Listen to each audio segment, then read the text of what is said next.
Hello friends, मैं doctor निशा गोयल, सह आचार्य राजनीति विज्ञान, RD girls college Bharatpur.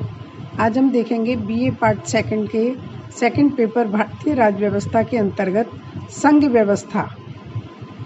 Bharat राज्यों का एक संघ है।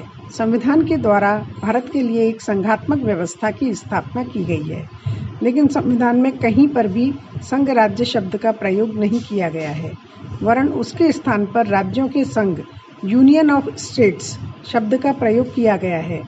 संविधान के प्रथम अनुच्छेद में कहा गया है कि भारत राज्यों का एक संघ होगा। प्रारूप समिति के अध्यक्ष डॉक्टर अंबेडकर ने राज्यों के संघ शब्दावली के महत्व को स्पष्ट करते हुए संविधान सभा में कहा था, प्रारूप समिति के द्वारा इस शब्दावली का प्रयोग यह स्पष्ट करने के लिए किया गया है कि यद्यपि भारत एक संघ राज्य है, लेकिन यह संघ राज्य किसी प्रकार के पारस्परिक समझौतों का परिणाम नहीं है और संघ राज्य समझौतों का परिणाम न होने के कारण किसी भी राज्य को संघ से अलग होने का अधिकार नहीं है। भारत में संघात्मक व्यवस्था को अपनाने की आवश्यकता क्यों पड़ी? संविधान के द्वारा क्षेत्र के आधार पर शक्तियों के केंद्रीयकरण या विभाजन की जो स्थिति अपनाई जाती है, उसके आधार पर दो प्रकार की शासन व्यवस्थाएं होती हैं, एकात्मक शासन और संघात्मक शासन।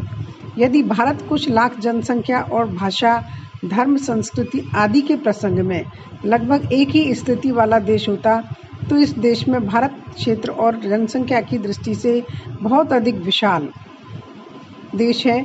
इसके अतिरिक्त भारत धर्म, जाति, भाषा, संस्कृति और आचार विचार की दृष्टि से बहुत अधिक विविधताओं वाला देश है। इन विविधताओं के बीच एकता ही इस देश के जीवन, संस्कृति और आचरण का मूल मंत्र है। अतः इस देश के लिए संघात्मक व्यवस्था ही उपयुक्त हो सकती है। संविधान निर्माताओं ने भारतीय जीवन के इस मूल तत्व को दृष्टि में रखते हुए ही भारत के लिए संघात्मक व्यवस्था को अपनाया है। अब हम देखेंगे संघात्मक व्यवस्था और उसके लक्षण।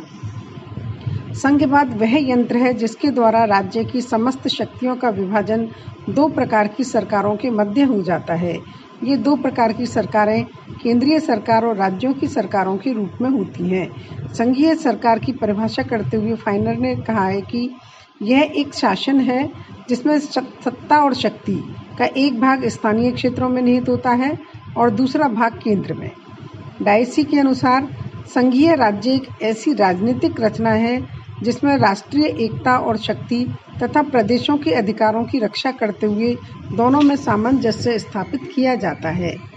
वस्तुतः संघवाद सीमित सरकार का सिद्धांत है, जिसमें संविधान के द्वारा केंद्रीय सरकार और राज्यों की सरकारों दोनों की ही शक्तियों को सीमित कर दिया जाता है।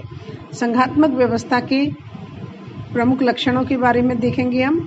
संघात्मक व्यवस्था के लक्षण जो हैं, भारत में संविधान का स्वरूप संघात्मक है। इसके आधार पर हम इन लक्षणों को देखेंगे। यद्यपि भारतीय संविधान में संघ राज्य शब्द का प्रयोग नहीं किया गया है, लेकिन वास्तव में यह एक संघ राज्य है।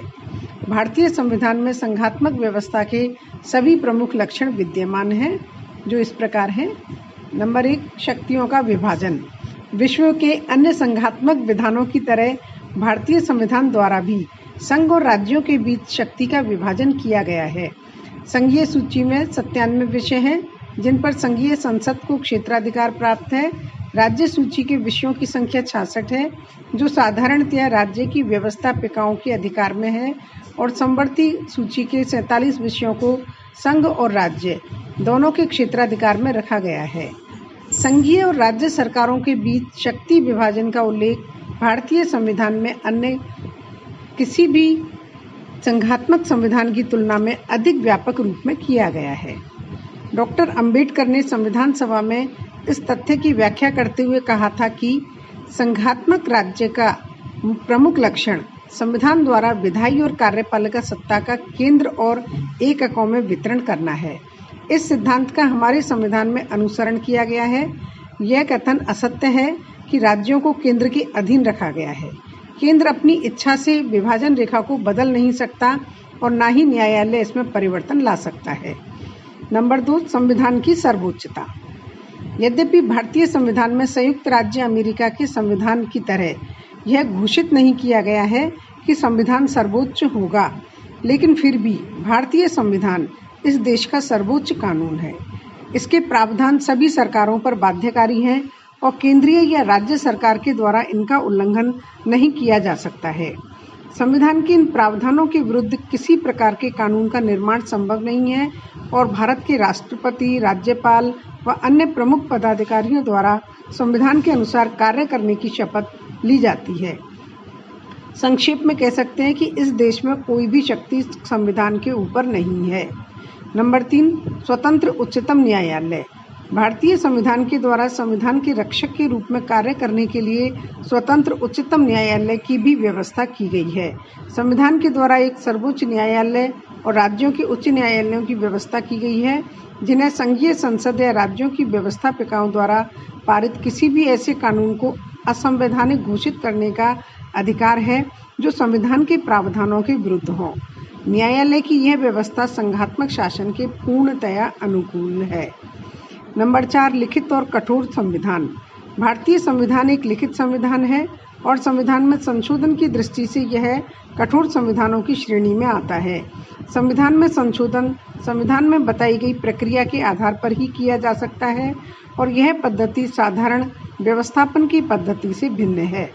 संविधान द्वारा किए गए शक्ति विभाजन में संघीय सरकार या राज्य सरकारों में किसी एक के द्वारा ही अपनी इच्छा से परिवर्तन नहीं किया जा सकता, वरन इन प्रावधानों में परिवर्तन दोनों की सहमति से ही संभव है।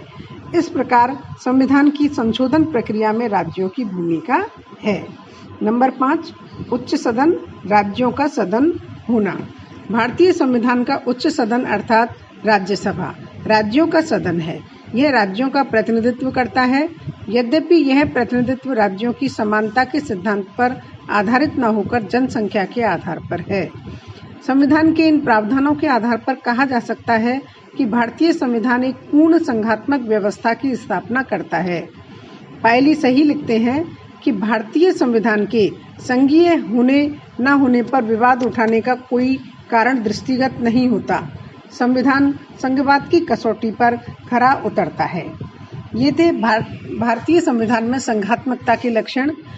अगले चैप्टर में हम देखेंगे भारतीय संविधान में एकात्मकता के लक्षण। धन्यवाद।